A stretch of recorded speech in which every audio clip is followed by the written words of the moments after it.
I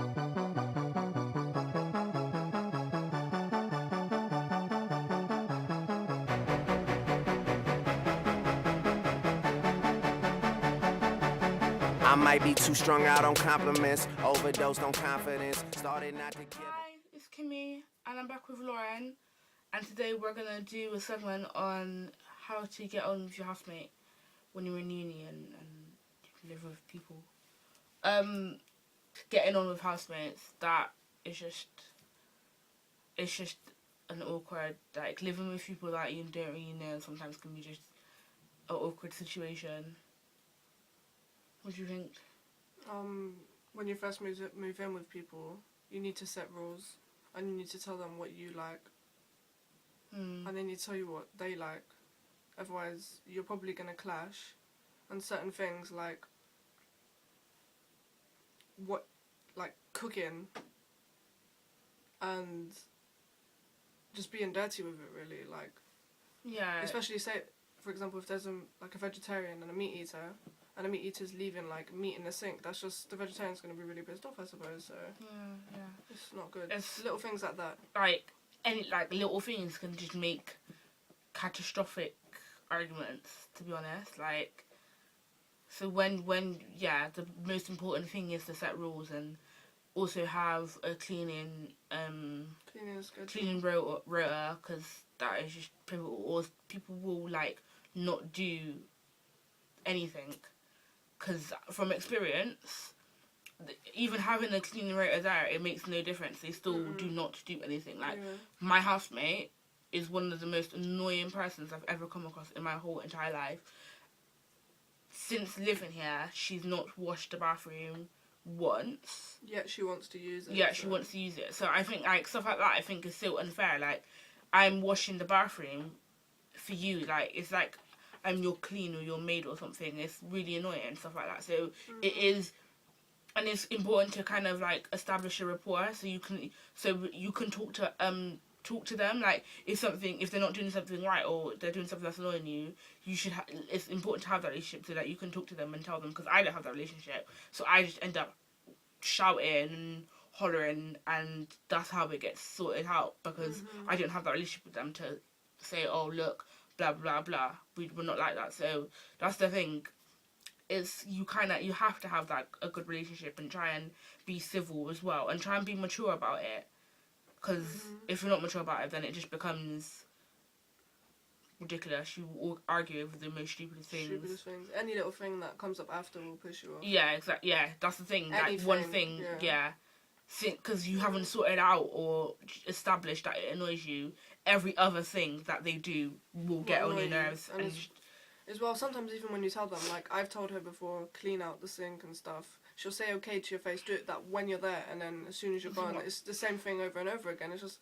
And it drives you insane, because obviously you're not used to stuff like that. Like, you're used to being at home with your parents or whatever, if you're like that, if you have that, and that's not the way it works in your household. Do you know what I mean? So you come into this environment and you want it to be how it is at home.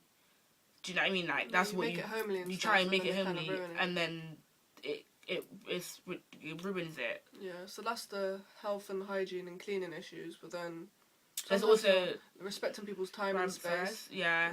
Like, in the daytime, we used to have a boy that lived here. In the daytime, he would not want you to make any noise, want you to be silent. He was just being unreasonable. But at the end of the day, we're students. Yeah, if it was like middle of the night, if you know someone's doing their work, then you can be quiet, whatever. But if it's all the time, then they need to find somewhere else, I suppose. Yeah, because it is your house. It is your house, and then you should be able to listen to your music, or as long as you're not taking the ultimate piss. But at the end of the day, you need to remember you do live in a student house at the end of the day, so you need to expect that. Like, with having parties and stuff, just sometimes the housemates sometimes it will be annoying and you don't want to deal with it. But at the end of the day, you are in a student house. Like, you can't expect them not to want to make them. They're paying their rent and paying their bills just like you are, and if they want to party and do whatever, they're entitled to do that, as long as they're not taking the piss.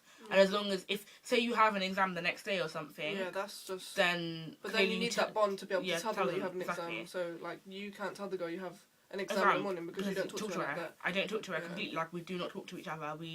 because she's heard me, and this is what gets me about the situation. She's heard me shouting about it and talking about it and discussing how I do not appreciate it or whatever, yet she still hasn't made any contribution or changing or anything. She hasn't. So now she just comes to the point where she just completely doesn't talk to me, and she thinks that's okay, and it's not okay. It just pisses me off more because it feels like you're just taking a piss. Like, yeah, it's not even a thing of taking a piss anymore. It's just being disrespectful of other people's space. Yeah, and not cleaning anything. Yeah, it is disrespectful. And like, I'll clean the bathroom, and you'll go and you'll mess up straight away. It's like cleaning that toothpaste out the sink. It's so simple to do. Why are you not doing it? Simple little things like they just don't do it. It's just, yeah, it's madness. So yeah, the most important things when living in a house full of people that they're not really your friends are setting rules from the very beginning. So making sure you have a rota and like stuff like that. Let them know what they're doing wrong. Yeah, like establish what you do appreciate from what you don't appreciate or whatever.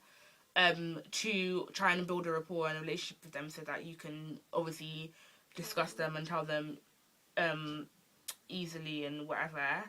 And 3, just overall just have fun really at the end of the day. Like, it's kind of you get to meet new people as well, live in a house that you're not really used to, being with people that you're not really used to. So it is important to try and have fun and try and be friends, essentially, because you have to live with these people at the end of the day, and it makes life a lot easier if you are friends with them than if you're not. So even simple things like offering them food if you're making quite a lot. That will make a good relationship, I suppose. Or stuff like that. A chit do chat. the little things. Chit chat about what's going on in their life and stuff. It's just those are good things to do. So thank you for watching. We'll see you next time. Bye. Confidence. Started not to give a fuck and stop fearing the consequence. Drinking every night because we drink to my accomplishments. Faded way too